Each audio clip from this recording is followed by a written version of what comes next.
Coming up on episode 15 of the Countdown 2 podcast, I'm joined by the OGs, George and Panache, to discuss J. Cole's album, The Off Season. So this review will be split into 5 categories, each category worth 10 points. We've got production, lyricism, diversity, replayability, and your own personal stamp of approval. Each one of us will rate each category out of 10, and we'll see what the totals are at the end. So George and Panache, what did you think of this album overall before we get into the categories? Just a general summary. I'll let Panache go first. Go on, Panache, bro.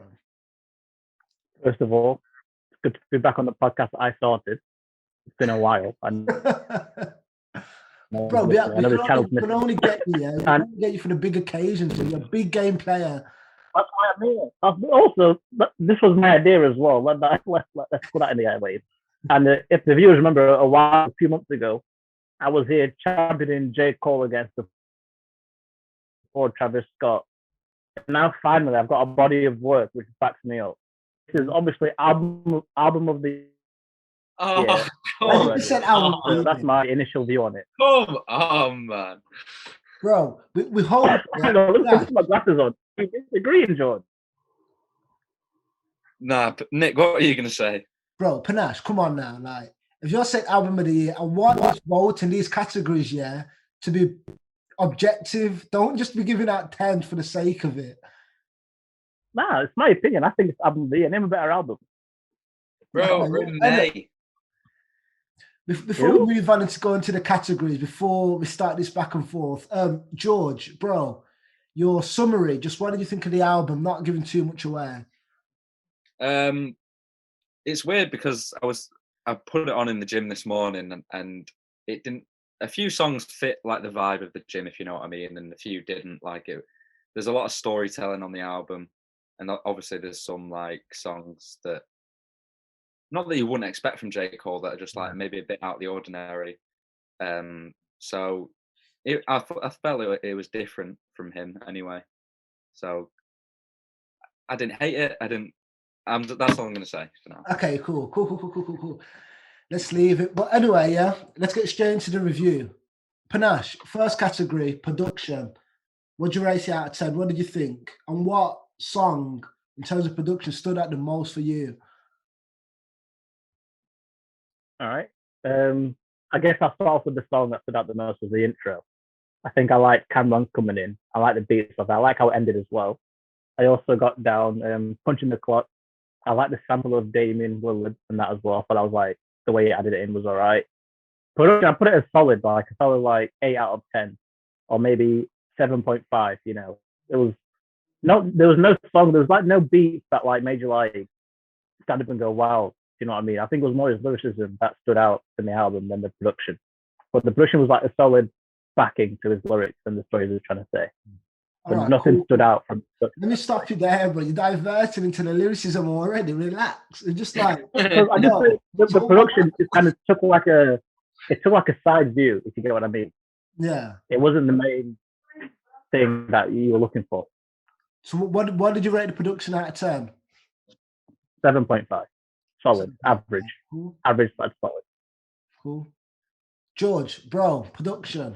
Your thoughts? I've given it higher than Panache. I'd give it an 8.5 out of 10. Fake fan here, bro. You're getting exposed. I genuinely really like the production. Like, for most of the songs, I had no issues with it at all. Like, there was a lot of really good beats on the album.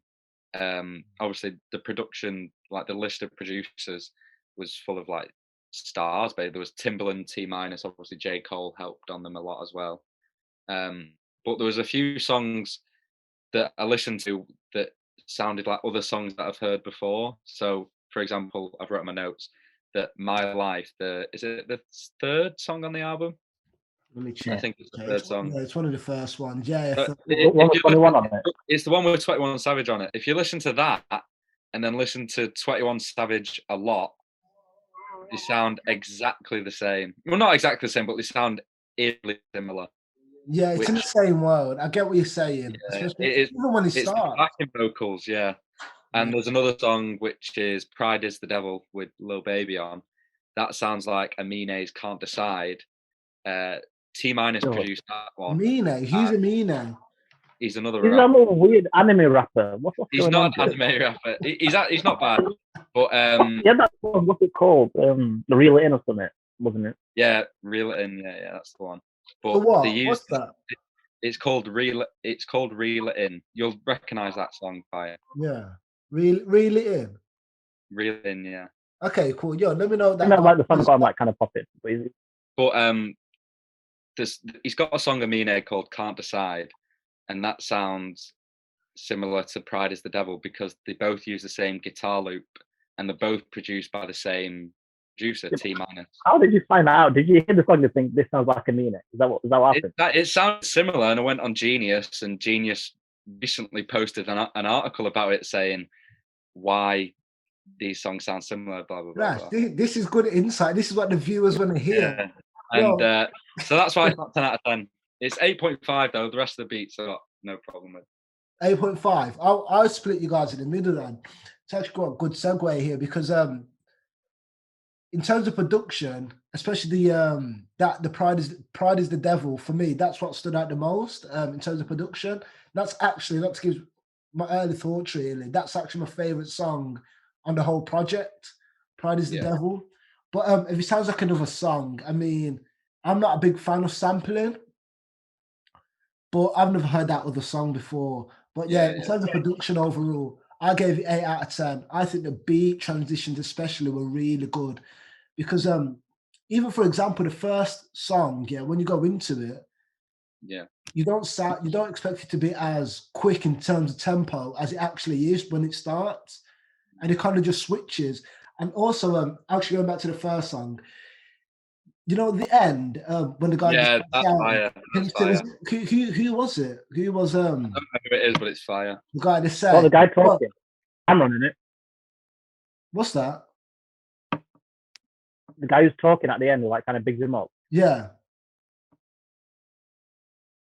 I think it's Cameron, like kind of like a little like early 2000s rapper. Yeah, bro. Yeah, I know. I forgot his name, but anyway, forget that. Move on. But yeah, George, my point on that was going to be, don't remind you, of, I forgot what the song was called, but the Travis Scott song on Astro World, when he's like, fuck the club up, club up.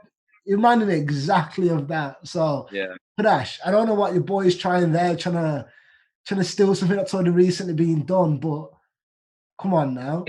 It is similar. Have you seen the lyrics as well? It's put your hood up, put your hood up. Yeah, bro, it's very, very, it's that. So Travis Scott's got some sort of copyright claims here, you know. Honestly, it's stolen his flow, word for word, bar for bar. Panache, I like it though. Calm down, Panache. I like it. The thing like Travis Scott, he nicked off Little John. If we're gonna do a proper, let's do a proper. Little John start that F the club up stuff and all kind of like hyping kind of at the end. That's Little John's cadence. So if we're gonna go, I'm just saying, I'm just saying. Copy Travis Scott. No. That's what it reminded me of. No. Well, honestly, it could even be Little John, you know, and the end of the song. It is Cameron. It is Cameron. Oh, Cameron, yeah. All right, cool. So I've gave it, just to go as a rerun for production, I gave it 8 out of 10.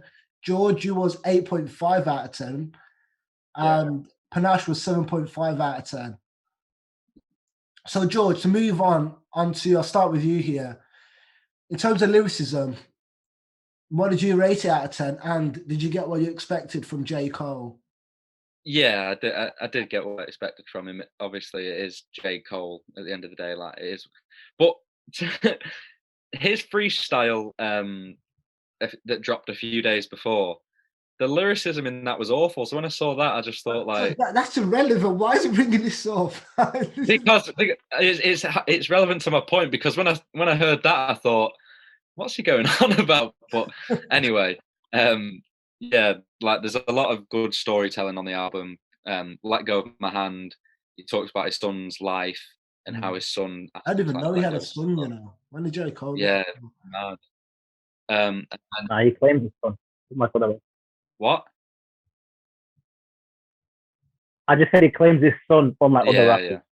And then on the climb back as well, he talks about like rediscovering his love for rap, and there's another thing as well about this. There's not he didn't really tell it in like a sort of story, but he mentioned his fight with P Diddy, which obviously that was all on Twitter today and stuff. And so yeah, I did quite enjoy it. I gave it a 9 out of 10. Panache, over to you, bro. In terms of lyricism, your boy, did he deliver? Delivered, bro. He did what he did. 10 out of 10.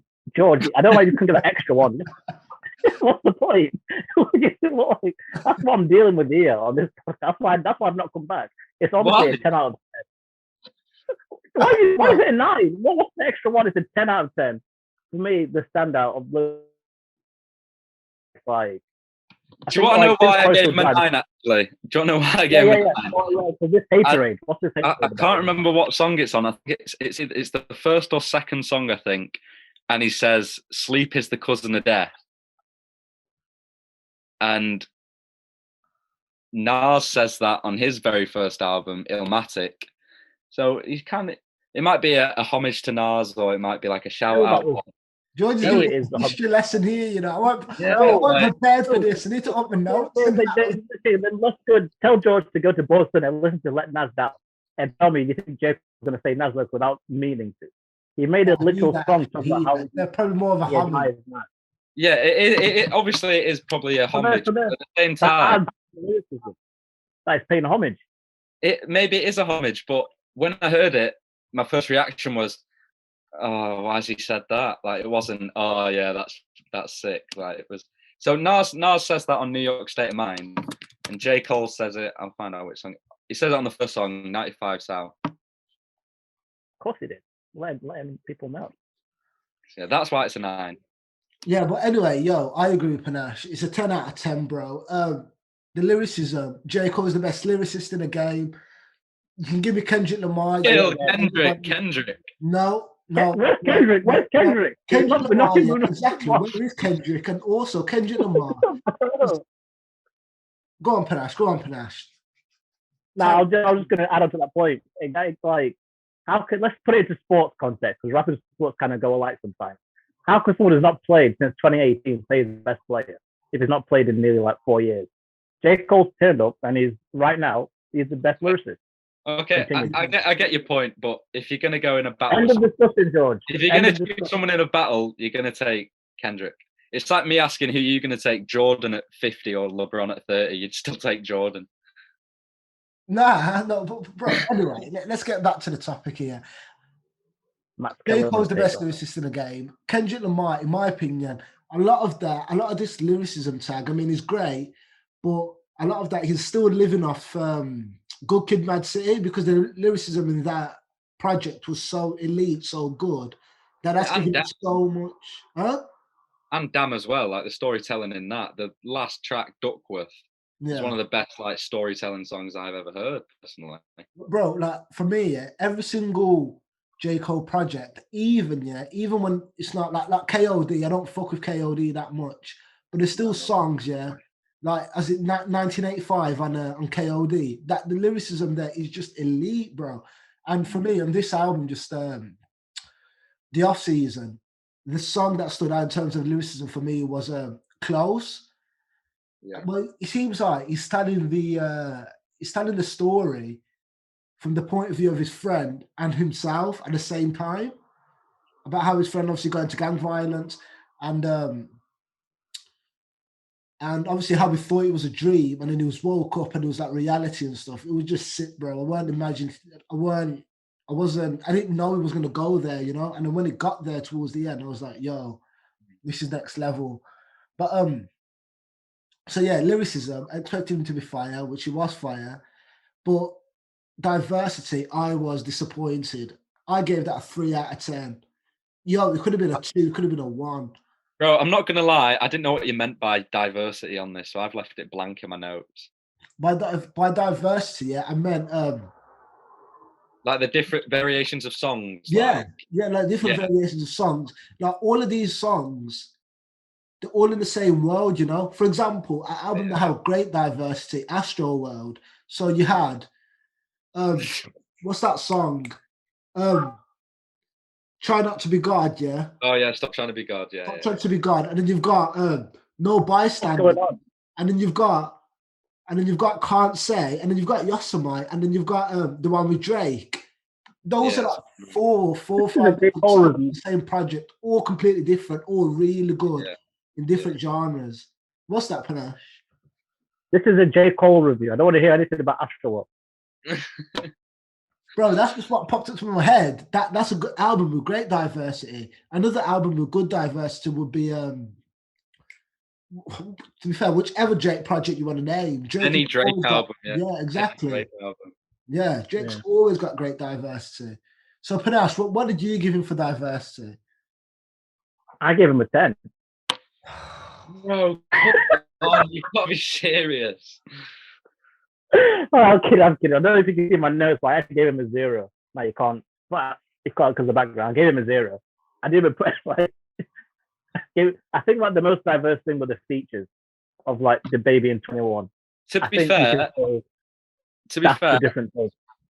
if I was rating it now, obviously I've not given it a rating because I didn't really understand what you meant at first, but I'd probably give it a 2 just because the second song on the album, it's my favorite one. Is it called Amari? Yeah, Amari. One. That's probably like the most different sounding J. Cole I've heard recently. I think Like he switches up his flow quite a lot, like his cadence. So for me, it's a flat out 0. Like the whole album is like all basically the same. yeah, I think like if you look at how it did on like Forrest Hill Drive, and since then it's kind of done like trying to tell a story like a theme. yeah. But then in Forrest Hill Drive there was diversity because each song was different. But in this one, nothing's different. It's all the same. Panache, you make such a good point there, yeah, with Forest Hills Drive, how diverse that was, and he had 0 features. It was all him. Yeah. You know? So The it thing- shows that you I can think, actually like, do it. You don't need to have an R&B singer on a track to be diverse. You know, you can actually do it if you do I it. think that's something he struggled with. Huh? I think that's like something he struggled with. He's tried to like create an album which tells a story, but then it's also like different chapters of the story kind of thing. Whereas like Forest Hill Drive told like a story about like childhood, but you had like Wet Dreams and like Get Off My Dick and that kind of stuff. Yeah. You know, and love You, like Role Models and that kind of stuff. But then like his last 2 albums kind of dead. And then this one, when I saw the track list and I saw there was no features, I was going to be annoyed. Like I was genuinely going to be annoyed there was no features. But but even the features themselves, they're good features, but they're not like they didn't blow me away. Yeah, it was clever with it as well because with the Lil Baby feature, like Lil Baby's features, like this past year, however long, he's been out rapping everyone on his features, and J. Cole's given him this much time on the song, so he can't like out rap him. He was gonna get outside, fucking gave him little space and that. Yeah, you should just let him shine. But yeah, anyway, in terms of replayability, George, to go back to you here, what did you give that out of 10? And also, what's your most replayable track, really? Yeah, your go-to track when you go back on the album. Right, so Panache, don't react to this, all right? I've got my reasons as to why I've given it this. So now, before you start, cap. That's what I'm going to say. Cap. Right now, I've only had a day to listen to it, so I am going to listen to it throughout the weekend, like when I'm in the gym, when I'm at work, and I'm going to listen to it to see how replayable it will be in the future. But right now, based off like my first like 2 or 3 listens, I've given it a 5, just because J. Cole is not my sort of rapper anymore. Like it's not my sort of album where I want to listen to storytelling and all this. Like I just want to hear good music, which it does have a few good songs. But when I was first listening to it and I thought, oh, these songs are when you listen to a song and it's going on for a bit too long and you just think, oh, George like some SoundCloud rappers, like yeah. I don't know what's happening, what's the vibes? But my most playable song to go back to is that Amari and the one with Lil Baby, Pride is the Devil. They're probably my 2 favorites right now. Actually, 100 mil. 100 mil's a bit of a banger as well. Actually, Yeah, 100 mils a banger. I gave it a 7 out of 10, but not to name the same song that you just named. Let me pick out a next one. The Climb Back, but he released that beforehand, so I feel like I'm cheating a bit. But honestly, it starts up so strong. Even punching the clock with the Damian Lillard little clip or whatever. That's a good choice. That's a good track. A lot of these tracks are good. I like the interlude. The interlude, that's another good one. But I give the replayability 7 out of 10, simply because the storytelling is good, but because the album is so short and it's trying to tell a story, it's not as replayable in my opinion, because that story ends quick. For example, that story ends.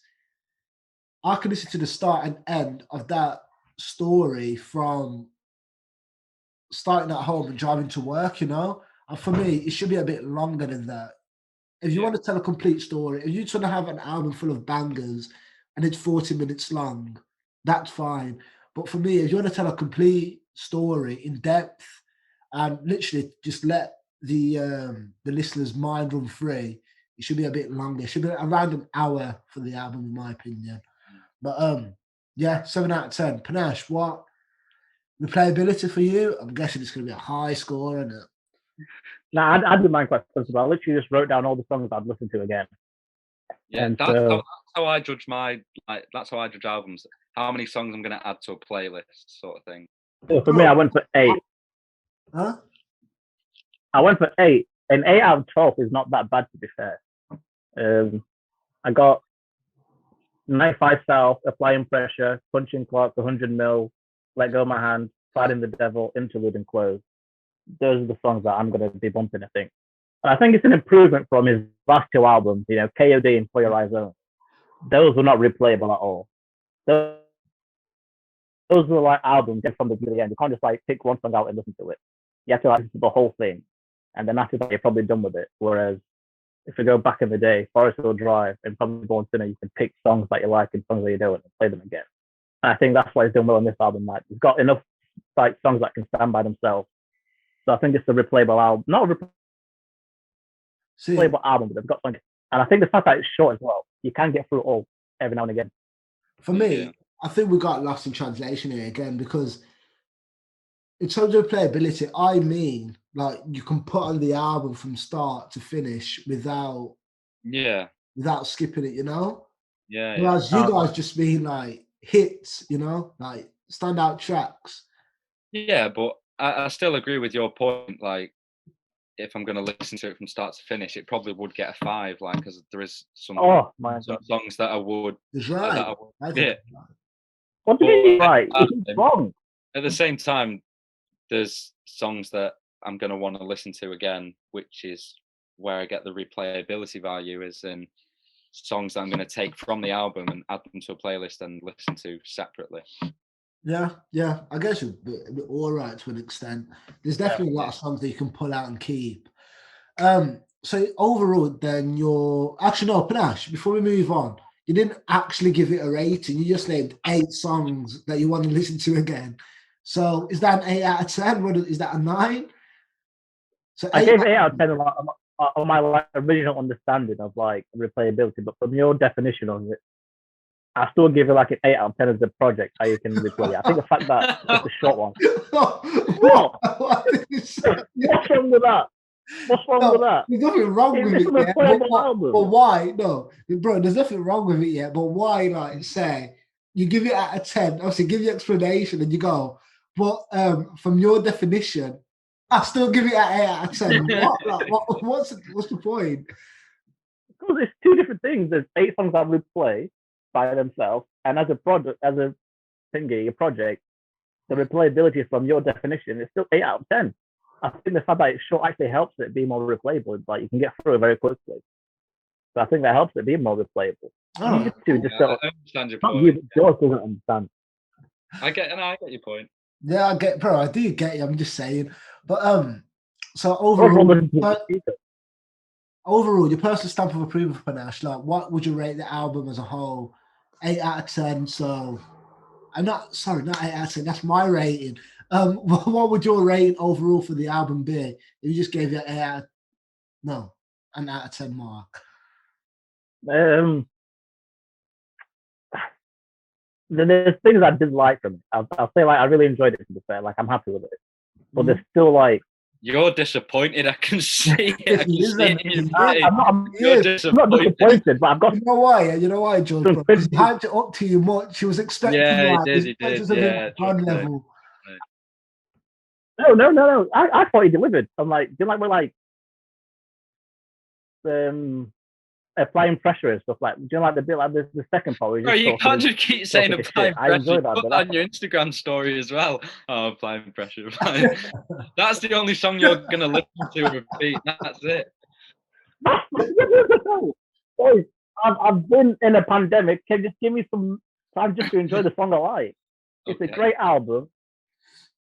I was towards the end. I was a bit like nodding off. The sampling started to do my head in a bit.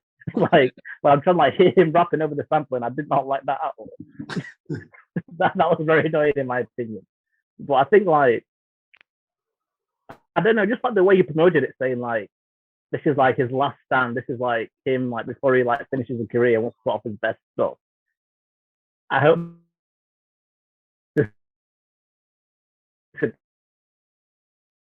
his last. Oh, bro, you're bugging room next time. So what is it? What was it out of 10 then? What was it out of 10? You was stuttering. Your connection was 8. 8 out of 10. George, on to you, bro. What was yours out of 10? Yeah. I'll give it a 7. 7. Maybe a 6.5. I didn't go into it with any expectations. And right now I just feel like I'm not gonna really go back and listen to it a lot. Like if I was gonna put a song on now, it wouldn't be anything off the album. It'd be Migos' new single or the new. But actually hearing it. But what I did like was like the album rollout was genuinely like 10 out of 10. Like the Slam cover, he's just signed a contract with the African Basketball League, so that factors into it for me. That like he's rolled out the album well, but at the end of the day, like I just want to listen to the music in it, and that's probably why it's like a 6.5. You know what? You make a good point about the rollout, but I'll give that credit to the Rock Nation marketing team who have actually done their job. But after Panash's little soliloquy, I've actually dropped my rating now from 8 out of 10. What is this nonsense? To 7.5 out of 10. Because you make good points against J. Cole. This is what I mean, Panache. Like, for example, you said you was nodding off towards the end of it. On my first listen, I was as well. And the fact that I remember the last 2 tracks. I'm being honest. You want me to be honest? I'm being honest. Yeah, that's influenced what I was thinking too, because I'm thinking back now, he's right, because I was too. And also like the fact that he was saying, this is my last stand. This is the off season. I don't really know what he meant by the off season, but it was good and stuff. I'll definitely go back and listen to it, but I still do feel like I was left wanting more. Maybe it's a bit unfair because like he gave us Forrest Hill Drive, which is actually up there. So we're expecting Forrest Hill Drive every time we drop something, and maybe that's a bit of them types of expectations are not fair, I guess. But God knows, I gave you a 7.5 out of 10, and that's the end of J. Cole. No more J. Cole project. What do you mean that's the end of J. Cole? That's not the end of J. Cole. Did he not say he was retiring? No, he did it like he's doing like this whole like basketball theme of like this is the off season, then like gonna be like his title season, regular season, All-Star weekend, All-Star game. The finals. It's gonna get the finals. Fucking. Anyway, bro, used to you. Let me let you guys go. Thanks for you guys for coming through as always. Hang on. Next listening party. What's the next listening party? What's the Will next it be album? Straight in by the Migos. Drake. Straight in by the Migos. Drake or Travis is next, surely, or maybe even someone like Don Toliver. For the audience, don't listen to George. The guy rates Migos straight in. So don't listen to him. Say goodbye to the audience. Let me read out some lyrics for you. Straightening. Nick, do your outro, bro. We gotta go. Don't get straight. Don't get straight. Hang on. Bro, now the next listening party, to answer George's question quick, next listening party should probably be Drake. Drake is dropping soon. So he says, so we shall see. January. Anyway, guys, yeah. Panache George, bro. Thanks for coming through. Short notice. Providing entertainment as always. So yeah, I'm counting De Niro's with Robert De Niro. He told him that show. It's a bar. I'm going to sleep. We're out. I'm going to sleep. Turn the pandemic into a pandemic. Follow us on Spotify, YouTube, Instagram. Bye. Peace. J. Cole's the GOAT. Don't listen to anyone else.